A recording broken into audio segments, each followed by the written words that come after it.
Le Burkina Faso est au bord d'une rupture historique. Ibrahim Traoré, leader de la nation, fait face à une décision qui pourrait redéfinir l'avenir du pays. Avec une dette colossale à rembourser et des créanciers externes exerçant une pression constante, il choisit de défier un système financier mondial qui a longtemps dicté la politique économique du pays. C'est un pari risqué, mais qui pourrait faire basculer l'équilibre géopolitique du Sahel. Si un pays comme le Burkina Faso peut s'affranchir de son créancier le plus puissant, quel message cela enverrait-il au reste du continent? La souveraineté du Burkina Faso est-elle en jeu? Le Burkina Faso, sous la direction de Traoré, est en train de réécrire les règles du jeu dans le Sahel. Après des décennies de dépendance économique aux créanciers occidentaux, le pays a décidé de rompre avec le modèle imposé par les puissances mondiales. Mais cette rupture n'est pas sans en risque. Le pays, fragile économiquement et politiquement, va devoir naviguer dans des eaux inconnues. La question qui se pose est: jusqu'où les actions de Traoré vont-elles perturber l'équilibre économique mondial? La réaction des institutions financières internationales, des marchés mondiaux et des pays voisins sera cruciale. Ce choix audacieux peut offrir au Burkina Faso une nouvelle forme d'indépendance, mais à quel prix? Les enjeux sont énormes, non seulement pour la stabilité interne du pays, mais aussi pour la géopolitique de tout le Sahel. La rupture avec les créanciers pourrait mener à une réorganisation totale du modèle économique régional. Traoré est-il prêt à aller jusqu'au bout? L'affrontement entre le Burkina Faso et ses créanciers est loin d'être une simple négociation financière. Derrière les chiffres se cache une question cruciale: la souveraineté nationale. Ibrahim Traoré, conscient des enjeux, fait un choix audacieux qui dépasse la simple gestion de la dette. Il déclenche une série d'événements qui risquent de redéfinir l'avenir du Sahel. Le pays, autrefois sous l'emprise des puissances mondiales et de leurs institutions financières, prend désormais son destin en main. La découverte récente d'un gisement d'or massif, couplé à la prise de contrôle des ressources naturelles, devient le catalyseur d'une transformation radicale.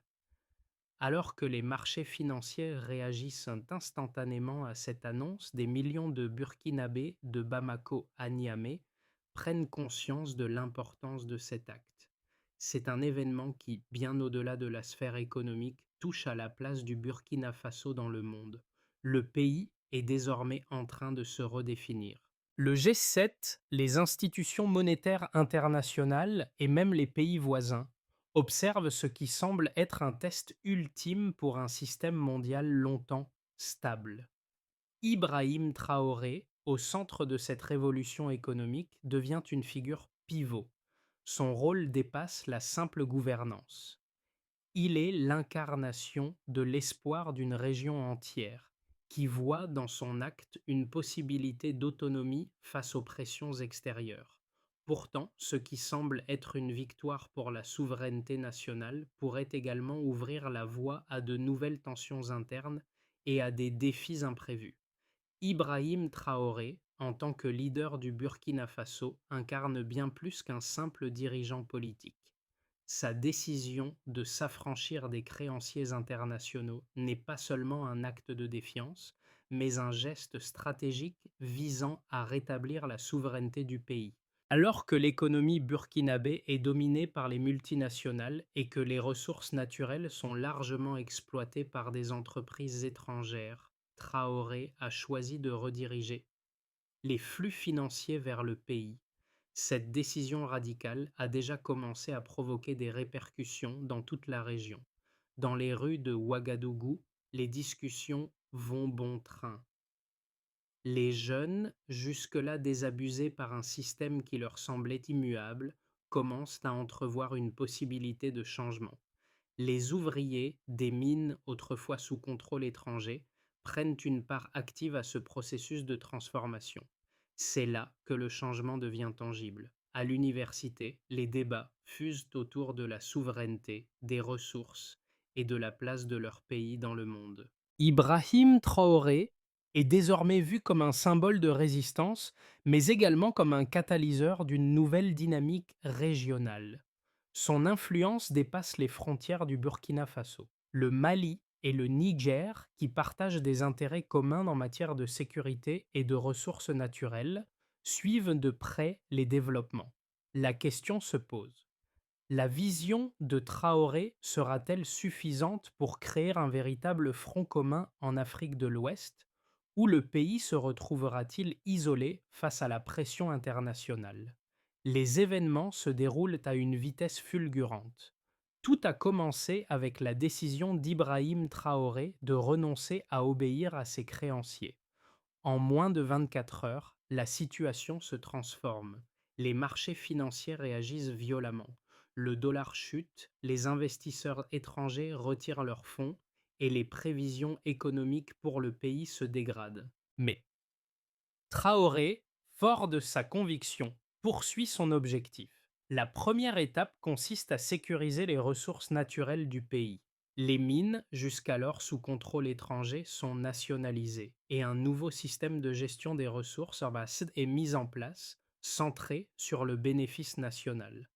Alors que certains observateurs anticipent un effondrement économique, le pays se réorganise lentement mais sûrement. Les premiers signes de résistance apparaissent. À Ouagadougou, les rues se remplissent de manifestants, soutenant massivement la décision de leur président. Dans les universités, des débats éclatent sur les implications sociales et économiques de ce choix audacieux. Pendant ce temps, les voisins du Burkina Faso observent de près les événements. Le Mali, le Niger et la Guinée commencent à discuter des moyens de soutenir le pays dans sa quête de souveraineté économique.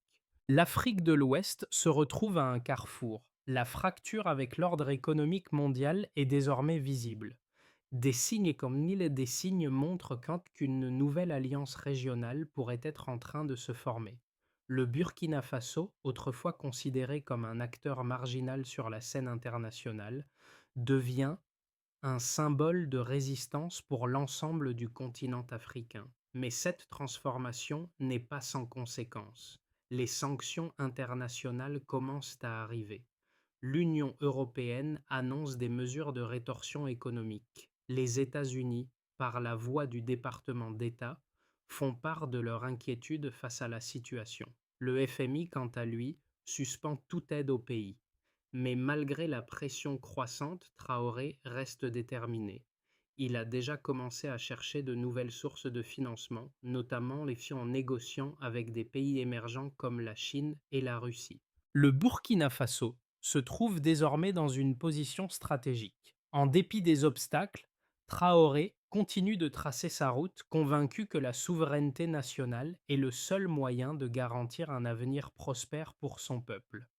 La situation continue d'évoluer, mais une chose est certaine, le Burkina Faso est en train de réécrire son histoire. L'impact de la rupture avec les créanciers mondiaux commence à se mesurer dans des chiffres concrets. En quelques semaines, la production minière, autrefois dominée par des entreprises étrangères, subit une baisse temporaire de 18%. Cette contraction, bien qu'attendue, est un signe évident de la transition vers un modèle économique plus nationalisé. Ce recul peut sembler inquiétant, mais il est en réalité un indicateur de la mise en place d'un système de gestion des ressources entièrement localisé. Ce changement radical dans la gestion des mines permet au Burkina Faso de capter une plus grande part des bénéfices. Avant la rupture, environ 80 tonnes d'or étaient extraites chaque année, mais une grande partie de cette production profitait à des entreprises étrangères. Après la nationalisation, le pays récupère une part beaucoup plus significative des recettes minières, permettant de financer des investissements internes, notamment dans les secteurs de l'éducation et des infrastructures. Le premier impact positif se fait sentir. Les investissements publics augmentent de 12% au cours des 6 premiers mois suivant la nationalisation. Cela se traduit par la construction de nouvelles routes, la réhabilitation d'écoles et l'augmentation des salaires dans le secteur public. Parallèlement, la monnaie nationale, le CFA, commence à être moins sollicitée et une nouvelle monnaie, le BF Coin, est introduite. Bien que son usage soit encore limité, il représente un symbole fort de la volonté du pays de s'affranchir de la domination monétaire des puissances étrangères. Le passage à cette nouvelle monnaie entraîne une réduction de 62% des transactions en devises étrangères, notamment en dollars et en euros au profit du BF Coin. Cela indique non seulement une autonomie accrue, mais aussi une volonté d'intégrer le Burkina Faso dans un nouveau système économique régional. L'adoption rapide du BF Coin au sein des marchés nationaux et régionaux est une preuve tangible que le pays réussit à maintenir une certaine stabilité financière en dépit des sanctions. En outre, les premières évaluations des experts en économie régionale suggèrent que cette stratégie pourrait permettre au pays de regagner une indépendance économique à long terme.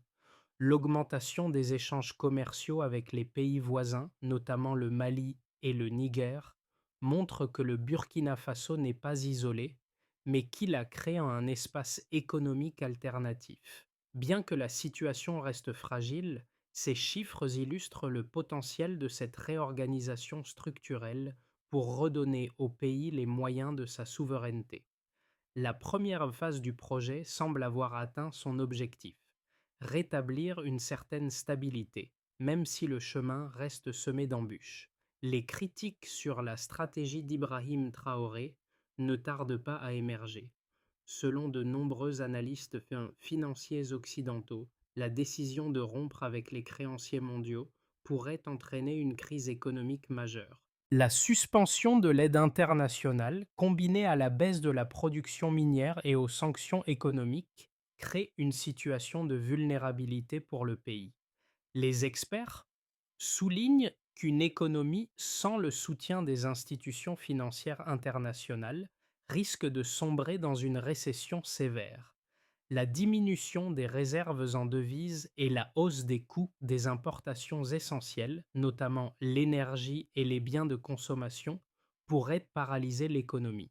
Dans ce scénario, l'isolement économique deviendrait une réalité avec des conséquences dramatiques pour les Burkinabés.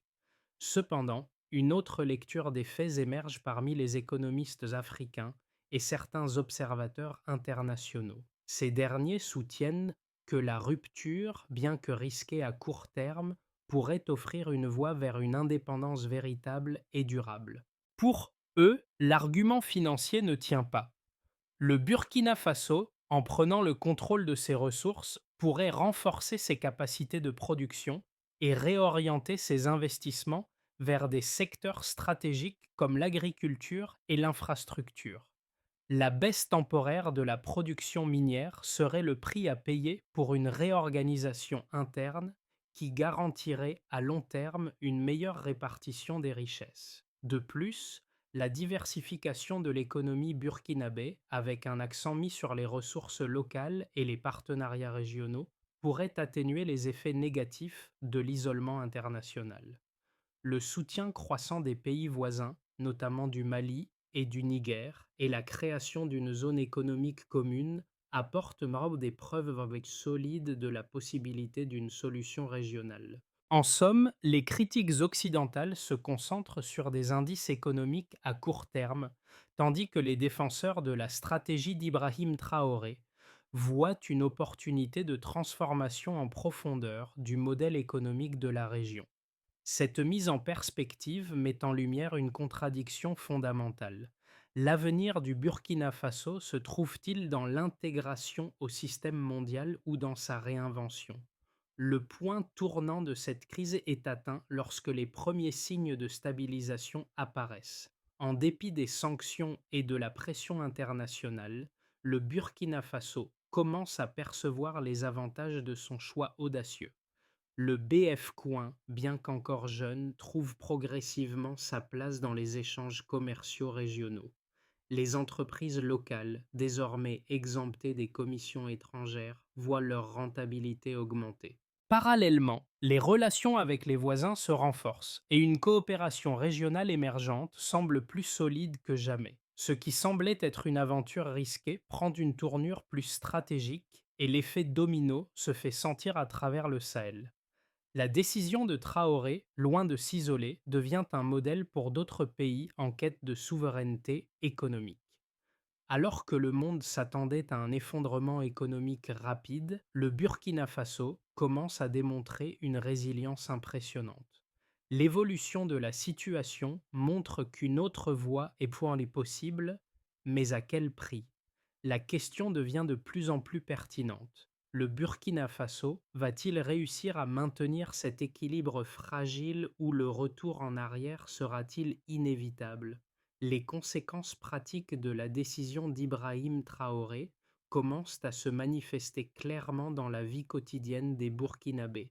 Dans les rues de Ouagadougou, la population se divise.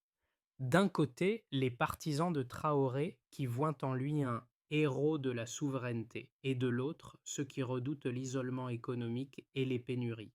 L'impact immédiat sur l'économie nationale est palpable. La production minière chute de 18%, un chiffre qui ne fait qu'ajouter à l'inquiétude générale.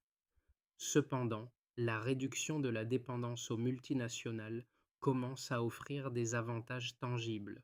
L'État récupère une plus grande part des bénéfices des mines et ces fonds sont réinvestis dans des projets nationaux.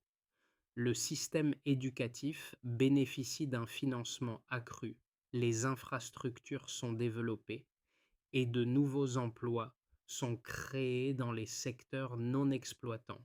En parallèle, le BF Coin commence à circuler, bien qu'à une échelle modeste. La transition monétaire reste difficile, mais elle constitue un premier pas vers une autonomie financière. Les sanctions internationales n'ont pas encore atteint leur apogée, mais les répercussions commencent à se faire sentir. Le commerce extérieur se réduit, les réserves en devises diminuent et les importations d'énergie deviennent plus coûteuses.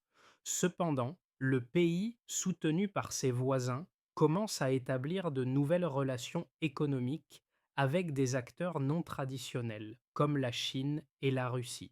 Le soutien régional se renforce et la coopération avec le Mali, le Niger et la Guinée devient un pilier de la nouvelle stratégie économique du Burkina Faso.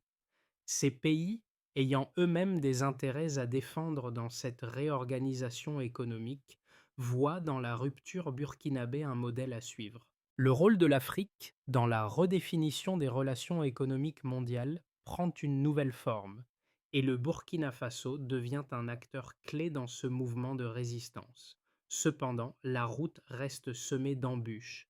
Le pays doit encore surmonter de nombreux défis internes et externes pour maintenir son autonomie économique et éviter un effondrement total. À mesure que les mois passent, plusieurs scénarios s'offrent au Burkina Faso. Le premier, le plus optimiste, envisage une transition réussie vers une autonomie économique complète. Dans ce cas, le pays parvient à stabiliser son économie en réorientant ses flux financiers internes et en attirant des investissements étrangers non occidentaux. Le BF Coin, soutenu par des partenaires comme la Chine et la Russie, devient une monnaie de plus en plus acceptée dans la région. Le Burkina Faso se réorganise en un pôle économique autonome, avec des infrastructures en plein développement et un secteur minier qui commence à se redresser. La coopération régionale avec le Mali, le Niger et la Guinée devient un modèle de résilience économique face à la pression extérieure. Dans ce scénario, le pays connaît une croissance soutenue de 4% par an et renforce son influence sur la scène internationale. Le deuxième scénario, plus modéré, prévoit un équilibre fragile. Bien que le Burkina Faso parvienne à maintenir son indépendance, les tensions internes et externes restent vives. Les sanctions économiques et les pressions diplomatiques de la part des puissances occidentales continuent de peser lourdement sur l'économie. Le pays parvient néanmoins à maintenir sa stabilité grâce au soutien régional et à la diversification de ses relations internationales. Toutefois, cette situation ne dure pas indéfiniment, et le pays pourrait se retrouver confronté à des choix difficiles à moyen terme. Enfin, le scénario pessimiste envisage un effondrement économique. La baisse des réserves de change, l'isolement économique croissant et la montée des tensions internes pourraient conduire à une récession sévère. La production minière, bien que récupérée par l'État, ne parvient pas à compenser les pertes économiques dues à l'absence d'investissements étrangers. L'insécurité augmente et le pays devient vulnérable aux pressions externes. Dans ce cas, les pays voisins pourraient devoir intervenir pour éviter un effondrement régional. Chaque scénario dépendra des choix faits par le gouvernement burkinabé dans les mois à venir. La capacité à maintenir un équilibre entre autonomie et relations internationales sera cruciale pour l'avenir du pays. Les mois à venir détermineront si le Burkina Faso réussira à consolider sa position ou s'il sera contraint de revenir à un système économique plus traditionnel. L'impact de la crise burkinabé n'est pas uniquement économique ou politique, il touche également la sphère sociale et culturelle. Pour les Burkinabés, cette crise représente un point de bascule, un moment où ils prennent conscience de leur pouvoir en tant que citoyens. La figure d'Ibrahim Traoré incarne cette prise de pouvoir collective. Dans les rues de Ouagadougou, les jeunes chantent des slogans de souveraineté et de fierté nationale. Ils ne se battent pas seulement pour une meilleure gestion de leurs ressources, mais pour la dignité d'un peuple longtemps sous tutelle. La situation au Burkina Faso, bien qu'elle comporte de nombreux risques, suscite un sentiment d'espoir qui dépasse les frontières du pays. La jeunesse, particulièrement, se sent investie dans cette lutte pour l'autonomie. Le mouvement se répand dans toute la région, avec des manifestations de soutien dans d'autres pays du Sahel. Cette dynamique ne se limite pas à un seul pays, mais devient un modèle de résistance pour des millions d'Africains. La résonance de cette révolte, de cette volonté de reprendre en main le destin économique est profonde. L'écho de cette décision de Traoré franchit les murs du pays et se fait entendre dans les capitales africaines, qui observent le Burkina Faso avec une attention croissante. Dans les cafés de Bamako et de Dakar, on discute des implications de ce choix audacieux. Des intellectuels, des économistes et des militants voient, dans ce tournant historique, un espoir de voir un jour l'Afrique se libérer de la tutelle financière internationale. Cependant, cette solidarité régionale est loin d'être unanime. Des voix dissidentes se font entendre, craignant que l'indépendance économique ne soit qu'une illusion et que le prix à payer soit trop élevé. Ce débat est essentiel. L'Afrique peut-elle réellement se libérer de l'ordre économique mondial sans risquer des conséquences dramatiques? Le Burkina Faso se trouve ainsi au cœur de ce débat, en train de redéfinir la place de l'Afrique dans un monde globalisé et interconnecté. Traoré, à travers ses décisions, incarne à la fois l'espoir et la tension qui animent la région. Pour garantir la réussite de sa stratégie, le Burkina Faso devra mettre en place un plan d'action clair et structuré. Le premier axe de ce plan est la réorganisation du secteur minier. En nationalisant les mines et en réorientant les bénéfices vers des projets internes, le pays doit veiller à une gestion optimale de ses ressources. Cela passera par l'amélioration des infrastructures locales, notamment en matière de transport et de logistique, pour faciliter l'exportation des ressources et réduire les coûts. Le deuxième axe concerne la transition énergétique. En réduisant sa dépendance aux importations de combustibles fossiles, le Burkina Faso pourra non seulement réduire ses coûts, mais aussi renforcer son indépendance. Le pays doit investir massivement dans les énergies renouvelables, en particulier le solaire, afin de garantir une production énergétique stable et durable. Le troisième axe est la consolidation des alliances régionales. Avec le soutien du Mali, du Niger et de la Guinée, le Burkina Faso pourrait créer une zone économique fonctionnelle, axée sur les ressources naturelles et la sécurité. Cette coopération régionale permettra de renforcer la position du pays tout en créant des opportunités économiques pour ses voisins. Enfin, le dernier axe est la réévaluation des relations internationales. Bien que le Burkina Faso soit en rupture avec les créanciers mondiaux, il devra négocier de nouvelles alliances stratégiques, notamment avec des pays comme la Chine, la Russie et d'autres acteurs émergents. Ces partenariats permettront au pays d'accéder à des financements alternatifs et de diversifier ses sources de revenus. Ce plan en 4 volets, bien qu'ambitieux, représente la meilleure chance pour le Burkina Faso de sortir de la dépendance et d'assurer sa souveraineté économique à long terme. La mise en œuvre de ce programme sera délicate, mais elle pourrait offrir au pays la stabilité nécessaire pour affronter les défis à venir. La scène des ouvriers stoppant leurs machines dans les mines de l'ouest du Burkina Faso reste l'un des moments les plus marquants de cette crise.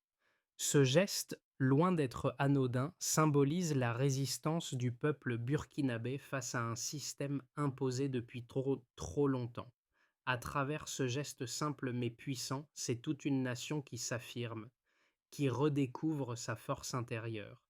Ibrahim Traoré, à travers son leadership calme et déterminé, incarne cette force nouvelle.